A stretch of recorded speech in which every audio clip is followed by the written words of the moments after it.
Hi, good evening and welcome to Prime Business with me, James. To our very first story this evening, senior finance lecturer at the University of Cape Coast Business School, Professor Seram Kawo, has warned that delays in payment to cocoa farmers could put significant pressure on Ghana's foreign exchange earnings. He explained that the payment delays are likely to disrupt production in the next cocoa season, ultimately affecting export revenues. When we look at the future implications, there will be pressure on the foreign exchange of the country. Cocoa is one of the biggest earners in terms of foreign exchange. If there is delays, it is going to reduce production in the future.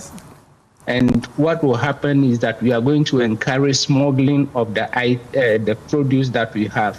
And that will put pressure on the exchange rate and external reserves of the country. It's coming too late because we know the situation. We cannot wait for several years, and now that we are planning to add value to the produce that we produce in the country, when the syndicated loans could not work, simply because we are not paying the farmers, and then that results into some debt accumulation that we have. But immediately the Cocoa Board, the Ministry of Finance, should immediately find money and pay these farmers, and then start at the factories that will produce this particular produce that we have. Now, state-owned enterprise TDC Ghana Limited recorded 130 million Ghana cedis gross profit in 2024 as against 97.7 million Ghana cedis in 2023, representing almost 34% increase. Board Chair Isaac Ashai-Odampton, speaking at the 5th Annual General Meeting in Tema, says profit before tax rose from 72.98 million Ghana cedis in 2023 to 88.22 million Ghana cedis in 2024. Here is more from Kwame Yanka. TDC Ghana Limited has convened its 5th Annual General Meeting, highlighting a resilient performance amid a challenging global and domestic economic environment. The company noted that global growth in 2024 remained fragile, while Ghana's economic environment showed gradual stabilization under the IMF-supported program. Operating within these conditions, TDC Ghana Limited delivered a strong financial turnaround, recording a 33.67% increase in gross sales and a 20.88% rise in profit before tax. In 2024, the company recorded 130.96 million Ghana cedis as against 97.97 million Ghana cedis in 2023. Profit before tax also increased from 72.98 million Ghana cedis in 2023 to 88.22 million Ghana cedis in 2024. Isaac Ashai-Odampton is the board chair for TDC Ghana Limited and Member of Parliament for Tema East. The company's financial position also strengthened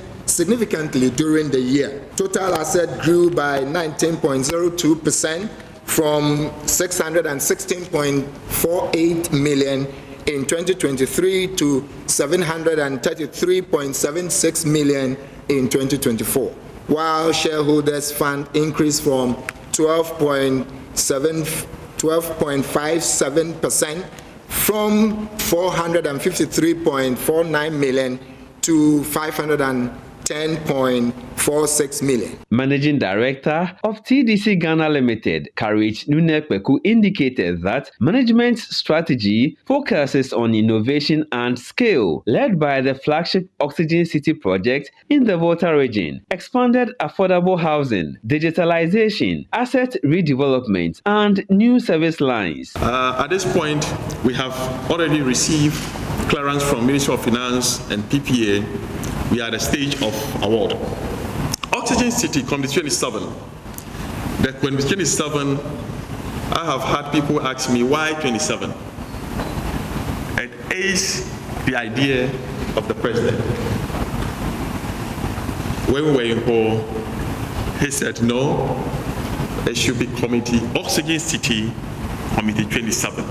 And when we get to Kumasi, which we'll be going to Kumasi very soon, it will be Committee 28, and on and on and on. Oxygen City Committee 27 new 2-bedroom apartment blocks and mixed-use development, 4 15-story apartment towers at Committee 1, Site 3, procurement of an enterprise resource planning system, ERP, to digitize operations. Housing Minister Kenneth Gilbert Ejay was a guest of honor at the TDC Ghana's annual general meeting, praised the company's role in Ghana's housing and urban development. In line with government's housing and urban development agenda, TDC's role goes beyond real estate development to include promoting inclusive and affordable housing solutions, particularly for low and middle income Ghanaians, supporting sustainable urban planning that integrates infrastructure, transportation, and social services, ensuring responsible land management and the protection of public land assets, and leveraging innovation and technology to improve efficiency, transparency, and customer service. Meanwhile, Director General of State Interest and Governance Authority, Professor Michael Pesa-White, lauded TDC Ghana Limited for being one of the viable state enterprises. TDC's example is something that is worth emulating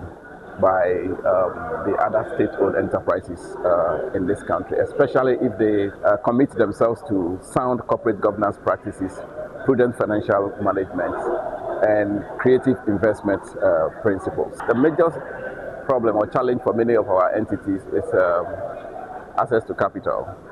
And the President is quite committed to making sure that we improve the environment for corporate governance and prudent financial management so as to move the state-owned enterprises closer to being listed on the stock exchange. And you know, with listing on the stock exchange, you are literally guaranteed access to more money or access to capital. The board reiterated its commitment to sound governance, accountability, and sustainable value creation, and announced a proposed 3 million cedi dividend for shareholders. Kwame Yankes reports for Joy Business. To some more stories now, the executive chairman of the McDan Group of Companies, Dr. Daniel Macaulay, is urging government to act proactively and remove the barriers faced by small and medium enterprises to trade across borders. Speaking at the Africa Prosperity Dialogue, he noted that government and the private sector must create practical ways for SMEs to overcome the many barriers hampering cross-border trading.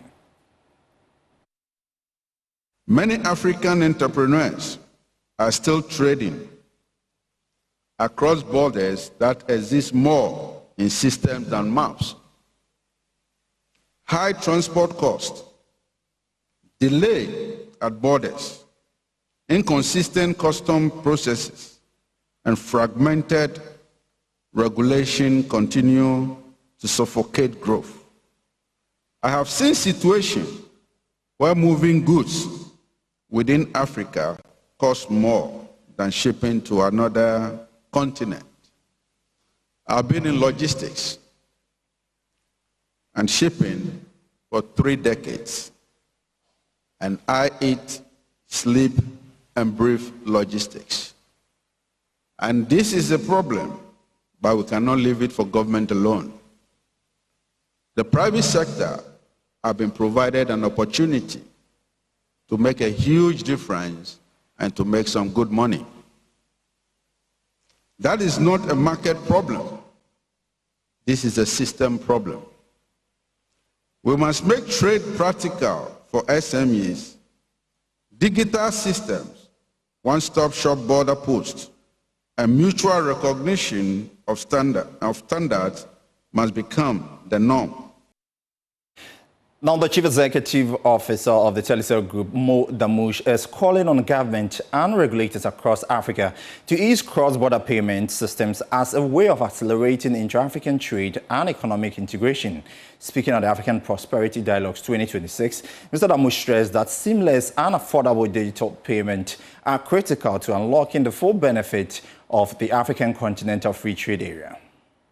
Telecel, a leading pan-African telecommunications company, is reinforcing its commitment to driving digital connectivity, financial inclusion, and trade across the continent through a strategic partnership with the Africa Prosperity Dialogues 2026. Speaking on the final day of the dialogue, Chief Executive of Telecel Group, Mo Damush, urged governments and regulators across Africa to ease cross-border payment systems to enhance trade.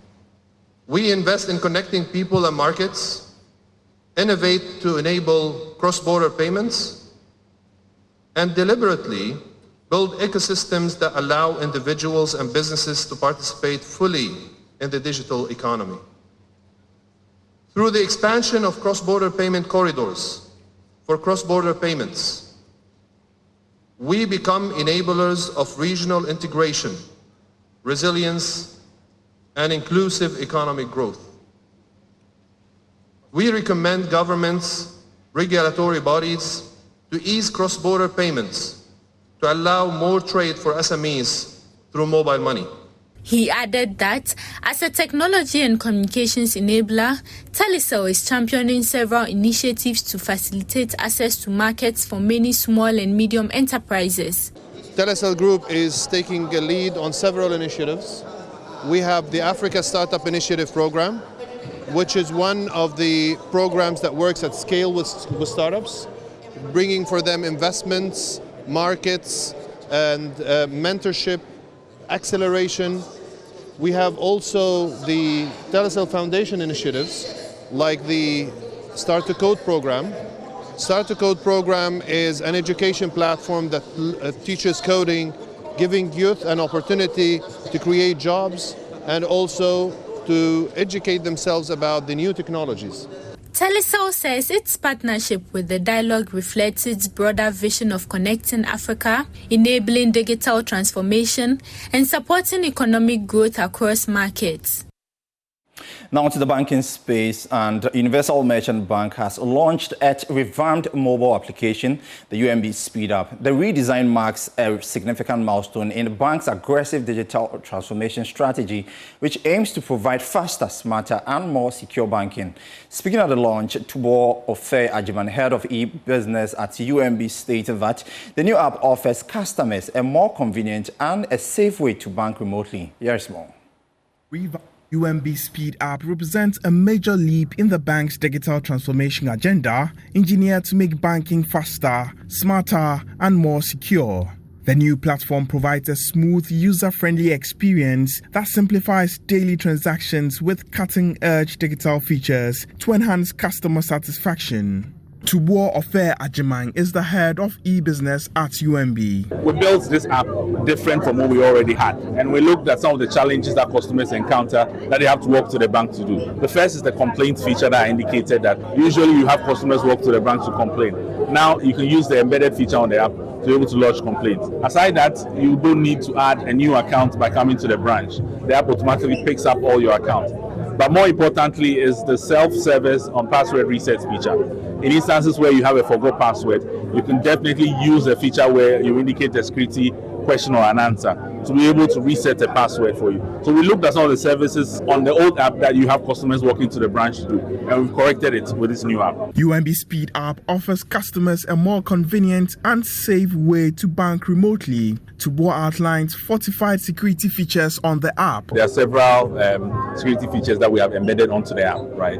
Now the first bit is that you can actually download the app on the Play stores or the Android app stores. And aside that also, you can enable a biometric feature on the app, right? That makes it, additionally very more secure because you use your Face ID or a thumbprint to be able to log in. You also require a password to be able to log in. So aside the password that you use to log in, you also need the transaction PIN to be able to complete the transaction. Meanwhile, Adam Naite, head of corporate communication at the bank, emphasized their commitment to drive innovation and deliver service excellence. Speed for us will mean speed itself, then the P is for passion, we have E for excellence, another E in there for ethics, and then diligence.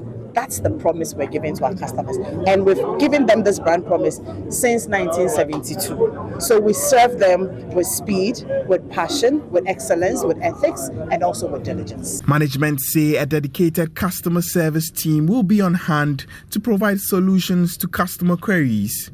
UMB continues to cement its position as one of Ghana's most innovative financial institutions, consistently leveraging technology to redefine banking experience. Hushi International has officially introduced its premium instant rice product, Hushi Instant Rice, onto the Ghanaian market. The product, which can be prepared in just 2 minutes using a microwave, was unveiled at a launch event held in Accra. Here is more. Marketing partner at Hushi International, Duke Amiya, says the product is produced under high-quality conditions and supported by advanced technology to meet the expectations of Ghanaian consumers. According to him, the rice has been carefully developed to match the country's strong appetite for rice while offering convenience for modern lifestyles. He noted that the product is designed for a wide range of consumers, from busy professionals and school children to families and the elderly. Why instant rice? People would ask why instant rice. Instant rice because we believe that the world is moving towards a very fast-track pace where people are looking for convenience on the go. A lot of people are doing businesses and they don't have time to cook, and that's causing a lot of issues with regards to health. And that being said, we hear a lot of people doing the fit farms and looking for healthy things to eat. So the whole idea behind this was to give you what you love in a healthy, convenient way. So Hushi Instant Rice is not just rice, but it's health and convenience in one bowl. So it gives you the perfect portion, which is the bowl size. It gives you the perfect taste, where we have the perfect balance of salt in the food. And also the rice is premium. Premium being that we go through a lot of work, ensuring that the rice is harvested with perfect, healthy conditions. I'm sure in the documentary that was showed earlier, you could see the crabs in there, you could see the ducks in there. So the crabs help with the root penetration and the soil mix.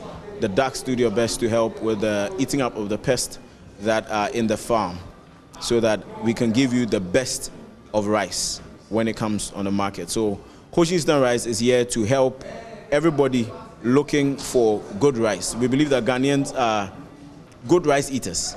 And that being said, it is ideal that we don't just give you just another rice, but we give you healthy, convenient rice. Hushi International also stressed the company's commitment to supporting Ghana's agriculture and creating job opportunities, stating that beyond satisfying consumer demand, Hushi International aims to contribute to employment growth and local industry development.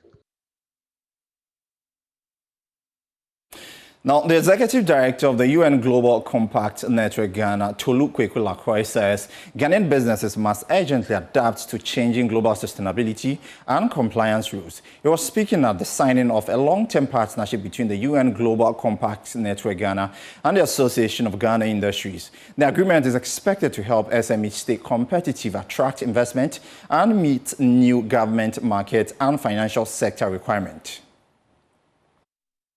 Executive Director of the UN Global Compact Network Ghana, Tolu Kweku-Lacroix, the partnership comes at a time when sustainability requirements from government, investors, and international markets are rapidly evolving. He says the collaboration will focus on training, compliance support, and policy engagement to help Ghanaian businesses remain competitive while aligning with global standards. The landscape of sustainability is changing. The requirements from governments is changing. The requirements also from different markets is changing, and the requirements from investors are changing.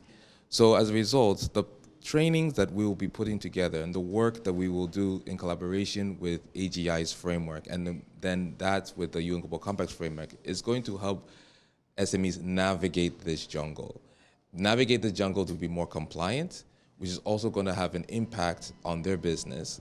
So from that impact, they'll be able to operationalize their business and then make sustainable impact. On his part, Chief Executive Officer of the Association of Ghana Industries, Chuma Kwabwa, says the agreement builds on AGI's long-standing commitment to responsible and sustainable business practices. This is very important to us because we believe that by complying with principles of the environment, with the climate, with labor issues, you're actually adhering to good principles for sustainable business. And that is why we have shown interest in this. In the past, we've done similar programs, and we believe that today's signing is cementing the relationship we've had in the past and pushing us further to do more to support businesses and support the environment and the society as a whole. Both institutions say the partnership will be implemented nationwide across sectors, ensuring Ghanaian businesses are better prepared for future regulations, investment demand, and sustainable economic growth.